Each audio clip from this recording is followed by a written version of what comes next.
حضرت ابو ہریرہ رضی اللہ تعالیٰ عنہ سے معروف روایت ہے، فرماتے ہیں کہ صدقے کے مال میں حضور نے مجھے امین مقرر کیا، پہرے دار مقرر کیا۔ تو کہتے ہیں میں پہرے پہ تھا، ایک شخص آیا، اس نے چادر بچھائی اور جلدی جلدی سے وہ غلہ، وہ کھجوریں، وہ مال اپنے کپڑے میں ڈالنے لگا۔ میں نے دوڑ کے اس کو پکڑ لیا، تو اس نے اپنا آپ مجھ سے چھڑانا چاہا، لیکن میرے ہاتھوں کی گرفت مضبوط تھی، وہ چھڑا نہ سکا۔ اس نے کہا کہ میں کثیر العیال ہوں، میرے چھوٹے چھوٹے بچے ہیں، تو بھوک نے مجھے چوری پہ مجبور کیا، میں کوئی پیشہ ور چور نہیں ہوں۔ کہتے ہیں مجھے ترس آ گیا، میں نے اس کو چھوڑ دیا۔ خیر رات گزر گئی، صبح ہوئی، حضور کی خدمت میں حاضر ہوا تو آقا کریم نے فرمایا کہ ما فعل اسیرک البارحہ، ابو ہریرہ رات والے چور کا کیا بنا؟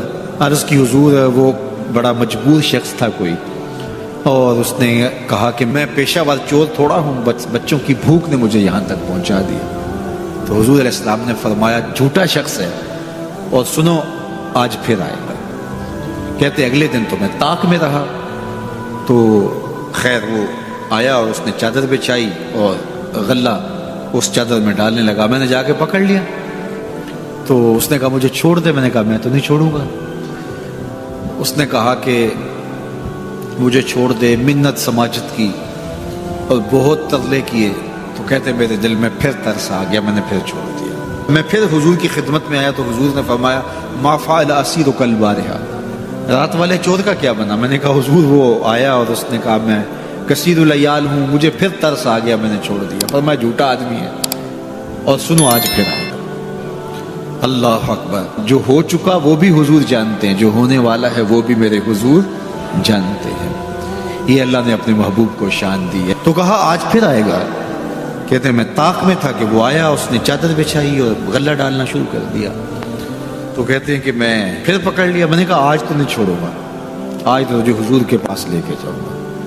تو جب اس نے ترلے کیے، منتیں کی، میں نے کہا نہیں آج تو کوئی بات نہیں چلے گی۔ ایک دن ہو گیا، 2 دن ہو گیا، اب تیسرا دن ہے۔ اس نے کہا ابو ہریرہ میں تمہیں ایک بات بتاتا ہوں، اگر تمہیں اچھی لگے تو مجھے چھوڑ دو گے؟ کہا بتاؤ۔ کہا کہ جب رات سونے لگو تو آیت الکرسی پڑھ لیا کرو، فجر تک تمہارے پاس شیطان نہیں آئے گا۔ کہتے ہیں بات بڑی اچھی تھی، میں نے اسے چھوڑ دیا۔ حضور کی خدمت میں پہنچا تو پھر فرمایا وہ رات والے چور کا کیا بنا؟ میں نے کہا حضور اس نے مجھے یہ وظیفہ بتایا۔ حضور نے فرمایا بندہ تو جھوٹا ہی تھا لیکن بات سچی بتا گیا۔ اور پھر فرمانے لگے ابو ہریرہ جانتے ہو وہ 3 دن جو آتا رہا وہ کون تھا؟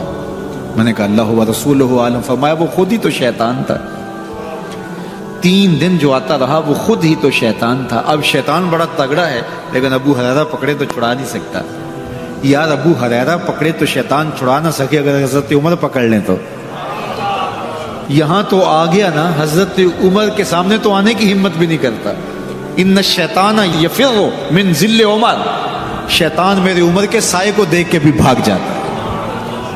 تو شیطان بڑا طاقتور ہے، بڑا قوی صحیح، لیکن اللہ کے مخلص بندوں کے مقابلے میں وہ بہت کمزور ہے۔ اس لیے اس راستے پہ اگر چلنا ہو تو کسی طاقتور کے ساتھ چلیں تاکہ یہ کمزور سمجھ کے حملہ آور نہ ہو جائے۔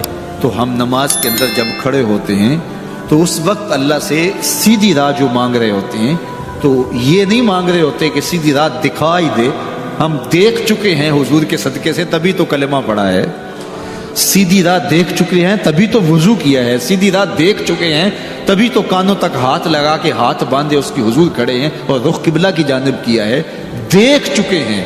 لیکن آج نماز کے اندر ہم یہ کہہ رہے ہیں اہدنا الصراط المستقیم، مالک راہ دیکھ تو چکے ہیں لیکن پہنچنا بڑا مشکل ہے، راستے میں شیطان بھی کھڑا ہے، نفس بھی کھڑا ہے، کہیں راستہ خراب نہ ہو جائے، ساری زندگی کی کمائی کہیں لٹ نہ جائے۔ اس لیے اللہ سے مانگا کہ مالک ہم کمزور ہیں، ہمیں کوئی مان نہیں ہے کہ ہم نے راستہ دیکھ لیا تو منزل پہ پہنچ جائیں گے، قدم قدم پہ شیطان ہے، نفس موجود ہے، مالک تو دستے کرم بڑھا اور ہمیں منزل تک پہنچا دے۔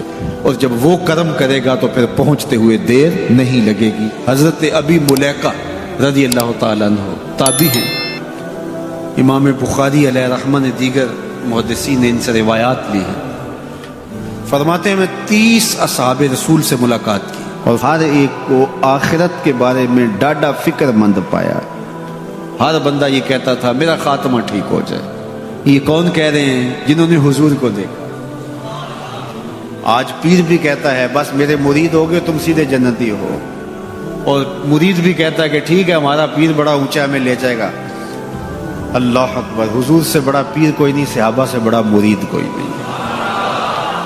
30 اصحاب سے ملا ہوں، 30 کے 30 ہی ڈرتے تھے ہمارا خاتمہ ٹھیک ہو۔ دیکھو حضرت ابو بکر رضی اللہ تعالیٰ عنہ کو میرے حضور نے کہا نا، ابو بکر فی الجنہ، عمر فی الجنہ، عثمان فی الجنہ، علی فی الجنہ، طلحہ فی الجنہ، ان کو جنت کی بشارت دی ہے۔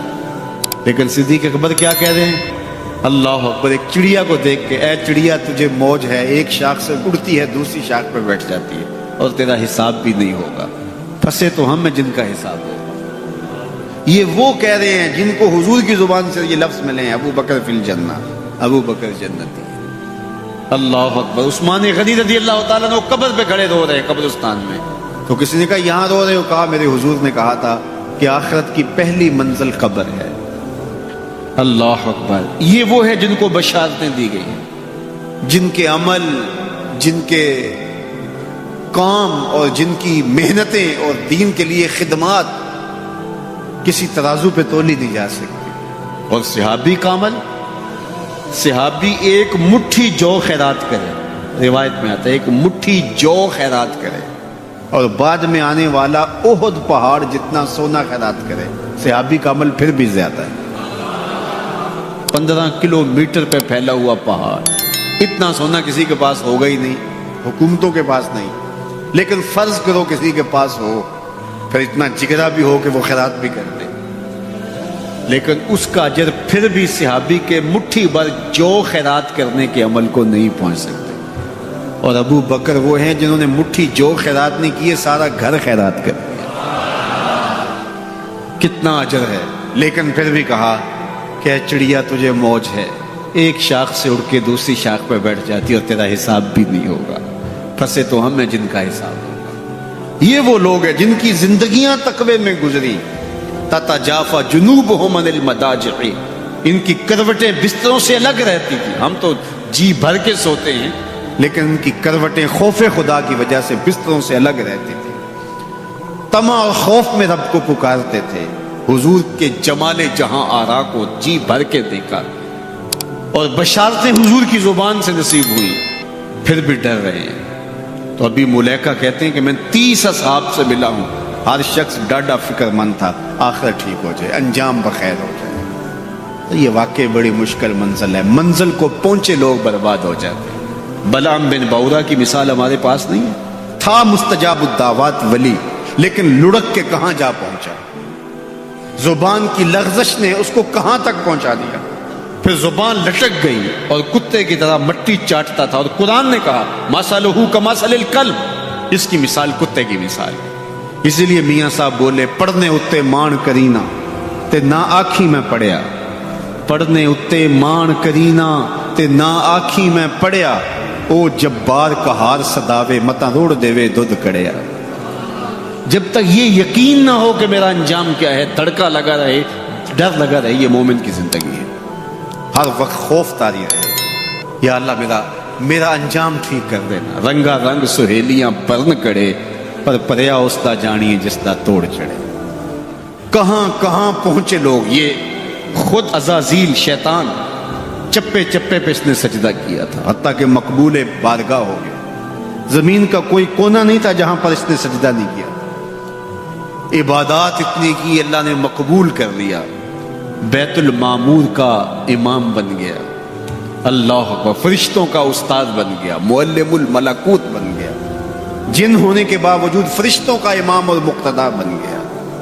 لیکن ایک لغزش نے کہاں پھینکا، قیامت تک لعنتیں برس رہی ہیں۔ اس لیے جب تک انجام بخیر نہ ہو جائے اتنی دیر تک دھڑکا لگا رہے، یہ مومن کی زندگی۔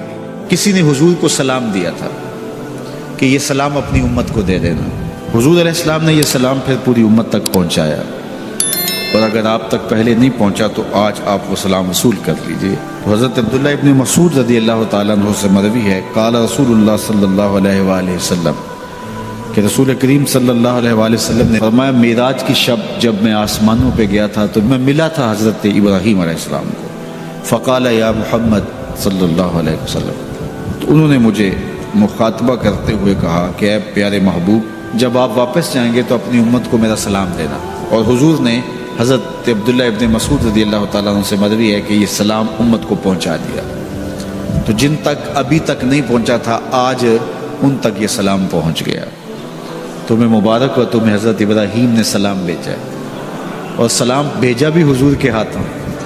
اللہ اکبر، کتنے خوش نصیب ہو تم کہ تمہیں حضرت ابراہیم سلام بھیجے اور سلام لے کر آنے والے حضور ہو۔ اللہ اکبر۔ تو یہ ہمارا اعزاز ہے کہ ہمیں یہ اعزاز ملا۔ میری خوش قسمتی میں تیرا امتی، یہ میرا اور آپ کا مقدر کہ ہم حضور کے امتی ہیں، ہمیں نبیوں کے سلام آ رہے ہیں۔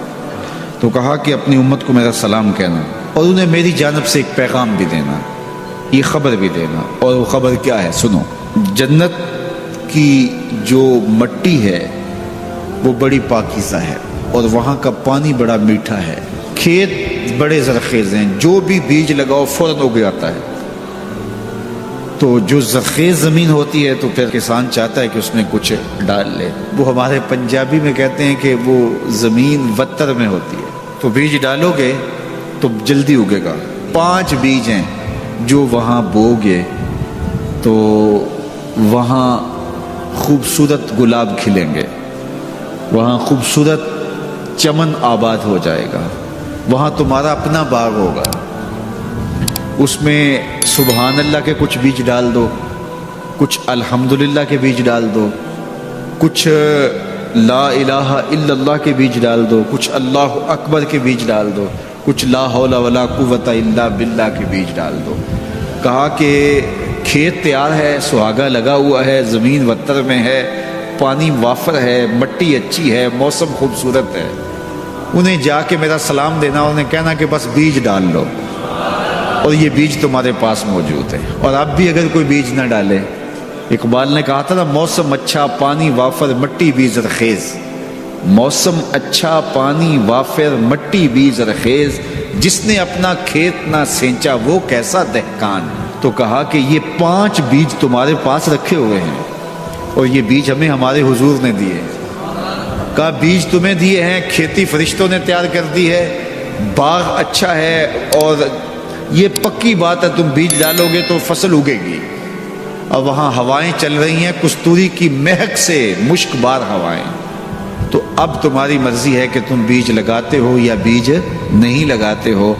تو کہا کہ یہ حضرت ابراہیم نے پیغام بھیجا ہے آپ سب کے لیے، حضور کی وساطت سے یہ پیغام آیا ہے کہ جنت کی مٹی تیار ہے، اور سہاگا لگا ہوا ہے، پانی بالکل تیار ہے، اور کھیت بھی ہموار ہے، بس آپ نے جو ہے وہ چھڑکاؤ کرنا ہے بیج کا۔ اور یہ بیج 5 ہیں، اگر تم ڈال لو گے تو فصل اگ جائے گی، موج کرو گے، کبھی دعائیں دو گے۔ کہ کسی نے کوئی نسخہ بتایا تھا۔ تو یہ 5 بیج کون سے ہیں؟ سبحان اللہ، الحمدللہ، لا الہ الا اللہ، اللہ اکبر، لا حول ولا قوت الا باللہ۔ تو یہ 5 بیج بونے کے لیے ہی تو ہم یہاں آئے ہیں۔ ہم گھر بار چھوڑ کے اس لیے آئے نا، گھر والے پوچھتے ہو کدھر جا رہے ہو، ہم کھیتی باڑی کرنے جا رہے ہیں۔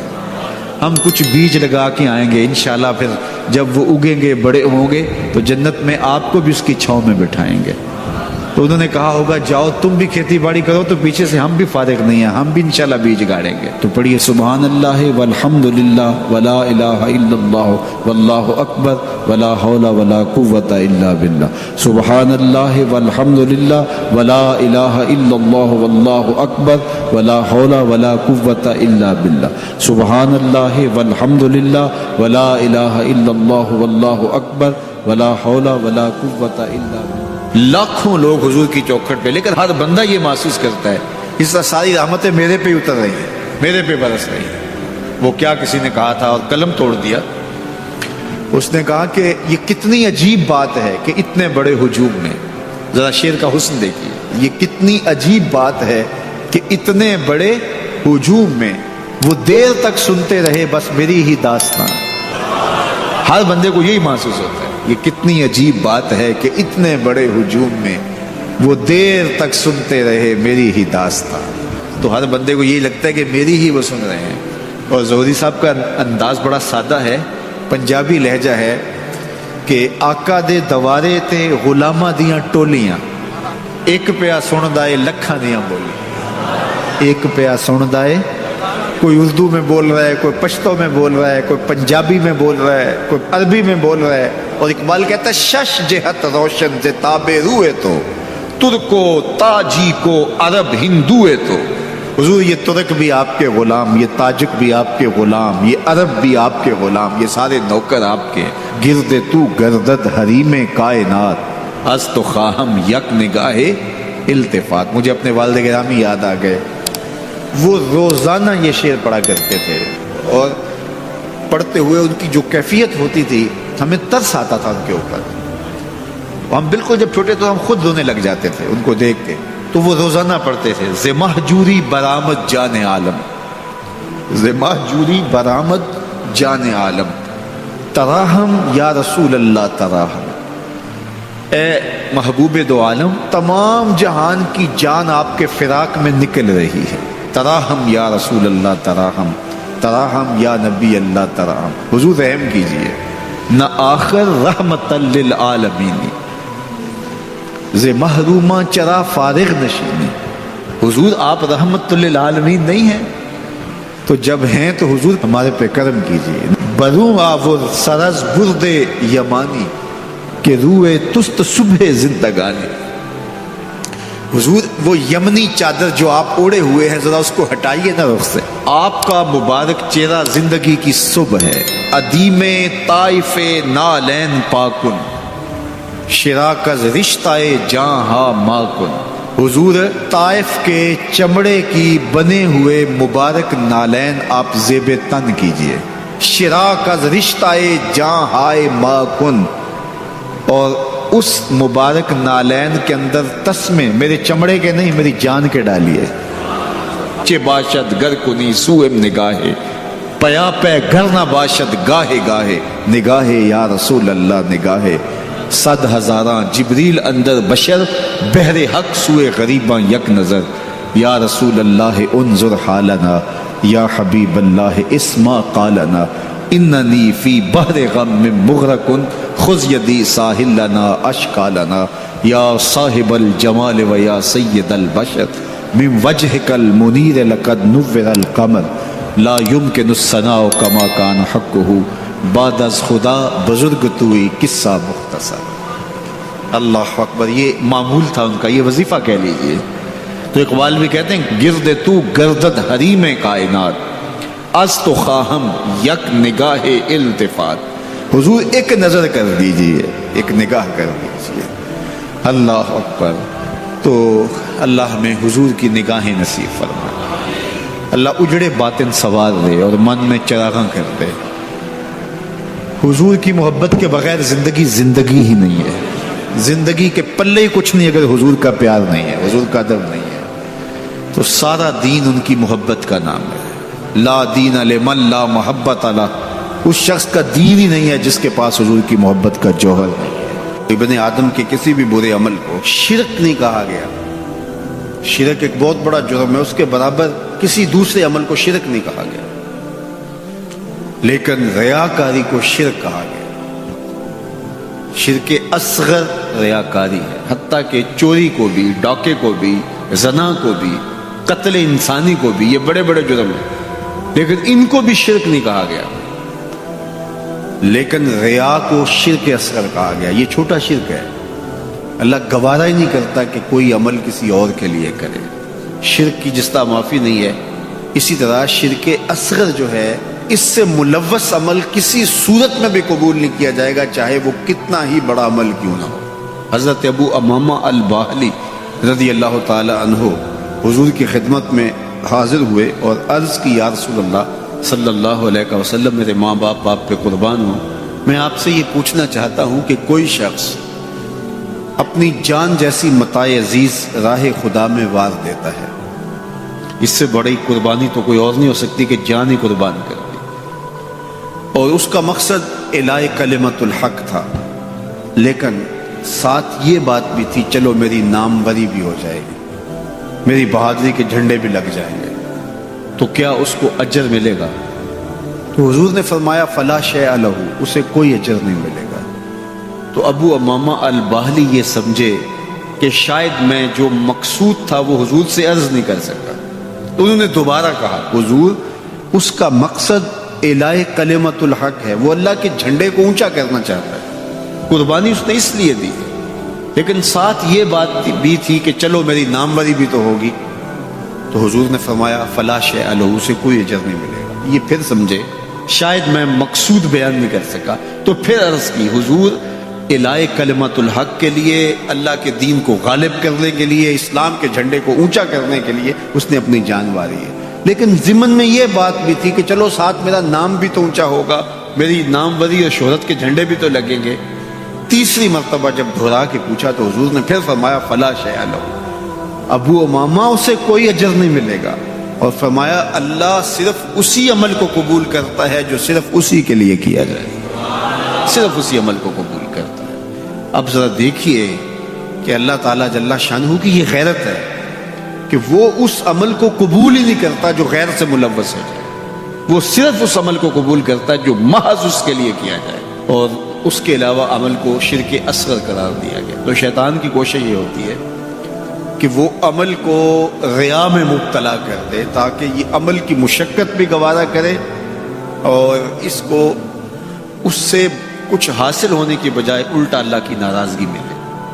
اور اگر کوئی شخص ریا سے بھی بچ نکلتا ہے، اس نے تنہائی میں سجدے کیے، اس نے انتہائی مخفی انداز میں راہ خدا میں خیرات کی، تو انتہائی خلوص کے ساتھ اس کے اعمال سر انجام ہوئے، تو شیطان کا اگلا حملہ اس پر یہ ہوتا ہے کہ اس کو عجب میں مبتلا کر دے۔ عجب کیا ہے کہ وہ اپنے عمل کو دیکھتا ہے، اپنے آپ کو دیکھتا ہے، کہتا ہے واہ یہ عمل تو میرے پاس ہے، دوسروں کے پاس تو نہیں ہے، میں تو تہجد گزار ہوں، 5 نمازیں بھی پڑھتا ہوں، صلاۃ الاشراق بھی پڑھتا ہوں، صلاۃ الچاشت بھی پڑھتا ہوں، صلاۃ الاوابین بھی پڑھتا ہوں، میں تو دن کو روزہ بھی رکھتا ہوں، راتوں کا قیام بھی مجھے نصیب ہے، میں تو تلاوت کلام مجید بھی روز اتنے پارے پڑھتا ہوں، میں یہ بھی کرتا ہوں، میں یہ بھی کرتا ہوں، کسی کے دکھلاوے کے لیے بھی نہیں کرتا۔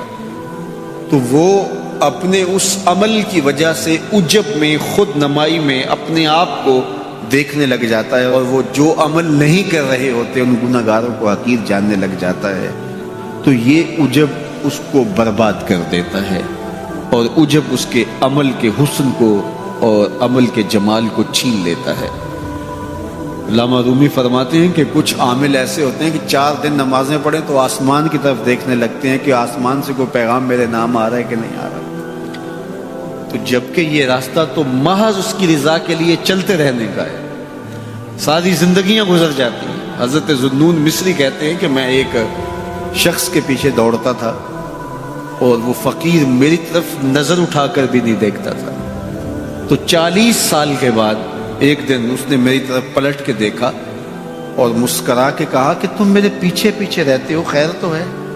40 سال کے بعد۔ تو میں نے کہا کہ میں اسم اعظم کی تلاش میں ہوں، تو اس نے ہنس کے کہا یہ اتنا سوکھا نہیں ملتا، تو کہا میرے 40 سال بیت گئے، اور آج اس نے نظر اٹھا کے دیکھا۔ ریا کے بعد اگلا مرتبہ شیطان کے لوٹنے کا وہ عجب ہے، وہ اس کے اعمال کو مزین کر کے اس کے سامنے رکھ دیتا ہے، اور وہ سمجھتا ہے کہ یہ میرے پاس یہ عمل ہے، اوروں کے پاس نہیں ہے۔ لیکن اللہ کسی کے اعمال کا حجم نہیں دیکھتا، اللہ تعالیٰ جل شانہ بندوں کے عجز کو دیکھتا ہے۔ وہ گناہ جس گناہ کے بعد جو ہے وہ شرمندگی ہو جائے، اس نیکی سے بہتر ہے جس نیکی کے بعد عجب اور تکبر پیدا ہو۔ اللہ کو وہ آنسو قبول ہے جو ندامت کے ہیں۔ سب سے اچھا کام، سب سے بہتر وظیفہ اس کا ہے جو قرآن خود بھی سیکھتا ہے اور اوروں کو بھی سکھاتا ہے۔ تو اس کتاب سے جڑ جاؤ، اس کتاب سے وابستگی اختیار کرو۔ جس رات کے دامن میں قرآن نازل ہو وہ رات تو افضل ہو، وہ رات تو 1000 مہینے سے اشرف ہو۔ اللہ اکبر۔ تو پھر مجھے بتاؤ کہ جو قرآن کو اپنی روح میں بسا لے، جو اپنے اعمال کو قرآن کی تعلیمات کے تابع کر دے، جو اپنے دنوں کو قرآن کے اجالوں میں گزارے، اپنی راتوں کو قرآن کی تلاوت میں بسر کرے، دن کی تنہائی میں اور رات کے اجالوں میں قرآن پڑھے، بتاؤ وہ کتنا اشرف ہوگا۔ اس لیے میرے اور آپ کے آقا و مولا نے فرمایا راتوں کی تنہائیوں میں اٹھ کے قرآن پڑھا کرو اور قرآن پڑھتے ہوئے رویا کرو، اور اگر رونا نہ آئے تو رونے کی کوشش کیا کرو، کوشش کیا کرو، دقت پیدا ہو جائے تمہیں قرآن کی تلاوت کرتے کرتے۔ حضرت داتا گنج بخش علی حجویری علیہ رحمہ سے ایک مرید نے کہا حضرت اگر رونے کی کوشش کریں پھر بھی رونا نہ آئے، فرمایا پھر اپنے مقدر پہ رویا کرو۔ تم اتنے سنگ دل ہو گئے ہو کہ تمہاری آنکھیں آنسوں کا خراج نہیں دیتی ہیں، تو اس کتاب کے ساتھ جڑ جاؤ، تعلق کو مضبوط کر لو، اور اس کتاب سے وابستگی تمہیں دنیا آخرت کی بہتری کی ضمانت فراہم کرے گی۔ اور یہ کتاب زندہ ہے، اس کا پیغام کبھی فرسودہ نہیں ہوا، اس کا پیغام کبھی پرانا نہیں ہوا، ہر دور کے تقاضوں سے یہ کتاب ہم آہنگ ہے، اور یہ کتاب ہر شخص کی ضرورت کی کفالت کرتی ہے۔ اور پھر اللہ نے اس کو اتنا آسان کیا ہے، اتنا جامع بنایا ہے کہ ہر طبقہ زندگی کے شخص کے لیے قرآن کافی ہے، ہر شخص کی ضرورت کا کفیل ہے۔ اس کو ایک عام شخص پڑھے تو اس کو بھی نور ملتا ہے، ایک نکتہ بھی شخص اس قرآن کا مطالعہ کرے تو اس کو بھی روشنی ملتی ہے، ایک فلسفی پڑھے تو محروم وہ بھی نہیں ہوتا۔